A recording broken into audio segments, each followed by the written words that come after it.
Romeo Juliet, Ambikavathi Amaravathi, Laila Majnu, Salim Anarkali, இப்படி வரலாற்றில் நாம் எத்தனையோ காதலர்களை பற்றி கேள்விப்பட்டிருப்போம். ஆனால் இவங்களை விட பல மடங்கு உயர்வானவங்க தான் மகாத்மா ஜோதிராவ் பூலே, சாவித்திரிபாய் பூலே. ஏன்னா மற்றவங்க தன்னோட காதலர்களை காதலிச்சாங்க, ஆனால் சாவித்திரிபாய் பூலே தான் தன் காதலனோட கனவுகளையும் சேர்த்து காதலிச்சாங்க. சாவித்திரிபாய் பூலே காதலுக்கான எடுத்துக்காட்டாக வைத்திருந்தாங்க. 1836 வருஷம் ஜனவரி 3ஆம் தேதி மகாராஷ்டிராவில் இருக்கிற நைகான் அப்படிங்கிற பகுதியில் தான் சாவித்திரிபாய் பூலே பிறந்தாங்க. அந்த காலத்தில் ஆண்களாக இருக்கட்டும் பெண்களாக இருக்கட்டும் சின்ன வயசுலேயே கல்யாணம் முடிச்சு கொடுத்துருவாங்க. அப்படி சாவித்திரிபாய் பூலேக்கு 8 வயசாக இருக்கப்பயே ஜோதிராவ் பூலேவுக்கு திருமணம் செஞ்சு கொடுத்துறாங்க. அப்போ ஜோதிராவ் பூலேவுக்கு 12 வயசு. பிற்படுத்தப்பட்ட மக்களும் தாழ்த்தப்பட்ட மக்களும் பெண்களும் படிக்கிறதே பெரிய கனவாக இருந்த காலகட்டத்தில் பூலே படித்தார். தான் கற்ற கல்விங்கிறது தன்னோட முன்னேற்றத்துக்கும் தன் குடும்பத்தோட முன்னேற்றத்துக்கு மட்டும் இருக்கக்கூடாது, இந்த நாட்டில் இருக்க பெரும்பான்மை சமூக முன்னேற்றத்துக்கும் தாழ்த்தப்பட்ட மக்களோட முன்னேற்றத்துக்கும் பெண்களோட முன்னேற்றத்துக்கும் பயன்படணும், இந்த சமுதாயத்தில் நிலை வேற அடிமைத்தனமெல்லாம் நீங்கணும் அப்படிங்கிறத சின்ன வயசுலேருந்தே தன்னோட வாழ்நாள் லட்சியமாக ஏற்றுக்கிட்டாரு ஜோதிராவ் பூலே. 8 வயசுல திருமணம் செஞ்சுக்கிட்டு வந்த சாவித்திரிபாய் பூலேவுக்கு படிக்க சொல்லி கொடுத்தாரு. தானே முதல் ஆசிரியராகவும் ஜோதிராவ் பூலே இருந்தார். வீட்டு வேலையெல்லாம் குறைச்சிக்கோ, நீ படிக்கிறதே கவனம் செலுத்து அப்படின்னு தொடர்ச்சியாக சாவித்திரிபாய்க்கு ஊக்கமளிச்சுக்கிட்டே வந்தார் ஜோதிராவ் பூலே. சாவித்திரிபாய் பூலேயும் கணவனான ஜோதிராவ் பூலேயோட கனவுகளுக்கு பக்கவளமாக நின்றாங்க. ஆரம்ப கல்வியை கணவர் ஜோதிராவ் பூலேகிட்ட படித்த சாவித்திரிபாய் பூலே அகமது நகரில் போய் ஆசிரியர் பயிற்சி முடித்தாங்க. 1848 வருஷம் தாழ்த்தப்பட்ட சிறுமிகளுக்காக பூனாவில் முதல் பள்ளிக்கூடத்தை தொடங்கினார் ஜோதிராவ் பூலே. அந்த பள்ளிக்கூடத்தோட தலைமை ஆசிரியராக சாவித்திரிபாய் பூலே போய் இருந்தாங்க. அடுத்த வருஷத்துலே பூனா, அகமது நகர், சதாரா அப்படிங்கிற பகுதியிலெல்லாம் அடுத்தடுத்து பள்ளிக்கூடங்களை தொடங்கினாங்க ஜோதிராவ் பூலேவும் சாவித்திரிபாய் பூலேயும் சேர்ந்து. இன்னைக்கு மாதிரி அன்னைக்கு சாதாரணமாக பள்ளிக்கூடத்தை தொடங்கிட முடியாது. ஏற்கனவே பெண்களும் பிற்படுத்தப்பட்ட மக்களும் கல்வி இருக்கக்கூடாது அப்படிங்கிற ஒரு சூழல் இருந்த காலகட்டம். இப்போ பெண்கள் படித்தாங்கன்னா சும்மா விடுவாங்களா? பெண்களுக்கு கல்வி கற்றுக் கொடுத்தா சும்மா இருப்பாங்களா? இருக்க மாட்டாங்க. ஏற்கனவே பெண்கள் படித்தாங்கன்னா அடுத்தவங்களுக்கு கடிதம் எழுதுவாங்க, அவங்களோட கணவர் சாப்பிட்ற சாப்பாடெல்லாம் புழுவாக மாறி போகும், கணவன் சின்ன வயசுலேயே இறந்து போயிடுவான், குடும்பம் சீரழிஞ்சு போயிடும், இப்படியெல்லாம் பல்வேறு பிற்போக்குத்தனமான கருத்துக்கு நிலவி இருந்த காலகட்டம். அப்படிப்பட்ட காலத்தில் பெண்கள் பள்ளிக்கூடத்தை ஜோதிராவ் பூலே தொடங்கினார். இதை ஜோதிராவ் பூலே பெண்களுக்கு பள்ளிக்கூடம் தொடங்கின பார்த்து உயர் சாதிக்காரங்களுக்கு கடுமையான கோபம் உருவாச்சு. அப்போது சாவித்திரிபாய் பூலே பாடம் சொல்லித்தரதுக்காக பள்ளிக்கூடத்துக்கு போகிற போது சாவித்திரிபாய் பூலே மீது சேத்தவாரி வீசுறது, மலத்தாளி வீசுறது, அவங்க மேலே கள்ளக்கொண்டை தாக்குறது, தகாத வார்த்தையால் பேசுறது, இப்படி கற்பனை செஞ்சு கூட பார்க்க முடியாத பல கொடுமைகளை செஞ்சாங்க. இந்த கொடுமைகள் எல்லாத்தையும் தாங்கிக்கிட்டு இருந்தாங்க சாவித்திரிபாய் பூலே. ஒரு கட்டத்தில் என்னாச்சுன்னா இவங்க போகிறப்ப இவங்கள தொந்தரவுனால பலான்னு ஒரு ஆள் அரைஞ்சாங்க. அதோடு சரி இவங்களுக்கான தொல்லையெல்லாம் நீங்குச்சு. இப்படி அடுத்தடுத்து பெண்களுக்கு நிறையா கல்வி கற்று தர ஆரம்பித்தார் ஜோதிராவ் பூலே. பார்த்து இன்னும் கோபமான உயர் சாதிக்காரங்க என்ன பண்ணாங்க, ஜோதிராவ் பூலோட அப்பா கிட்ட வந்து உங்கள் மகன் தேவையில்லாத வேலை செய்கிறான், சட்டவிரோதமான வேலை செய்கிறான் அப்படின்னு சொல்லி அவர் மேலே பயங்கரமான குற்றச்சாட்டுகளை சொன்னாங்க. அப்போ அவங்க அப்பா ஜோதிராவ் பூலே பண்ணுற தப்புன்னு சொல்லி ஜோதிராவ் பூலே வீட்டை விட்டே விரட்டினார். அப்போது சாவித்திரிபாய் பூலே என்ன செஞ்சாங்க, என் கணவன் என்னோட கணவர் செய்கிறது தப்பு கிடையாது, அதனால் நான் அவர் கூடயே போகிறேன்னு சொல்லி ஜோதிராவ் பூலே கூடயே வீட்டை விட்டு வெளியே போனாங்க சாவித்திரிபாய் பூலே. அப்போ அவங்க வீட்டை விட்டு போகிற போத ஜோதிராவ் பூலேவுக்கு 22 வயசு, சாவித்திரிபாய் பூலேவுக்கு 18 வயசு. ஆதரவற்ற குழந்தைகளுக்காக ஒரு விடுதியை தொடங்கினாங்க. இந்த விடுதியில் நிறையா குழந்தைகள் சேர்ந்தாங்க. ஒரு நாள் இரவு ஜோதிராவ் பூலேவும் சாவித்திரிபாய் பூலேயும் வீட்டுக்கு நல்லா தூங்கிக்கிட்டு இருந்தாங்க. அப்போது தாழ்த்தப்பட்ட சாதியை சேர்ந்த ஒரு 2 பேர் வீட்டுக்குள்ளே கத்தியோடு நுழைஞ்சாங்க. அப்போ எந்திரிச்சு பார்த்த ஜோதிராவ் பூலேவும் சாவித்திரிபாய் பூலேயும் அவங்கக்கிட்ட உட்காந்து பேசினாங்க. அந்த 2 பேர் என்ன சொன்னாங்கன்னா, உங்களை கொலை செஞ்சால் எங்களுக்கு 1000 ரூபா பணம் தரதா சொல்லியிருக்காங்க, நாங்கள் அதனால தான் வந்தோம் அப்படின்னு சொன்னாங்க.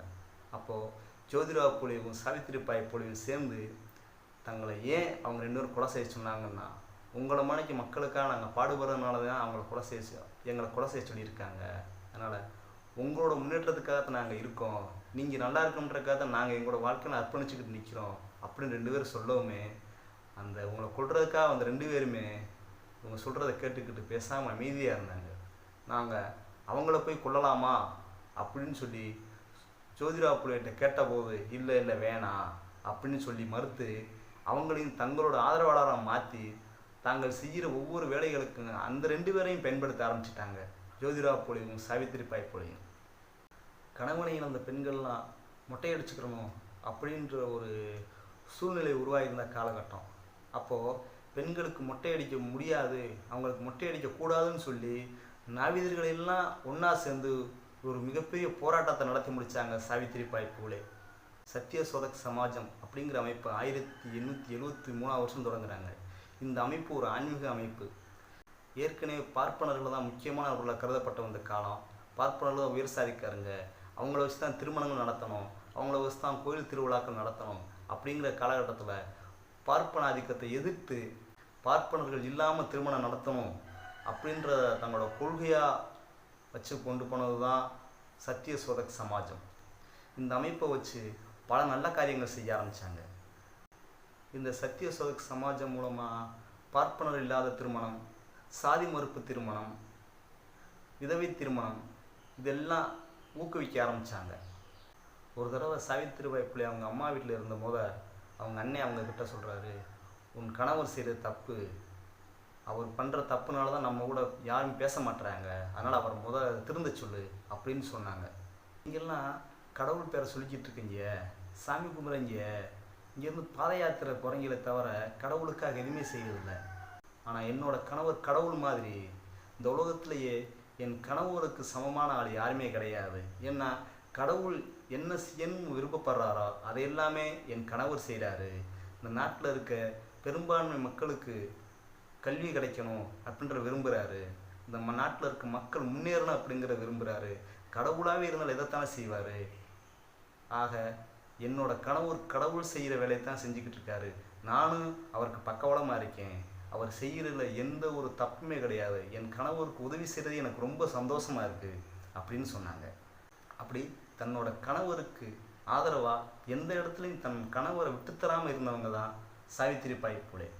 ஒரு நாள் பார்ப்பன இளைஞனும் தாழ்த்தப்பட்ட பெண்ணும் காதலிச்சாங்க அப்படிங்கிறதுக்காக அவங்க 2 பேர்த்தையும் கொலை செய்கிறதுக்காக கிராமத்தில் இருக்க ஆட்களெல்லாம் கூடியிருந்தாங்க.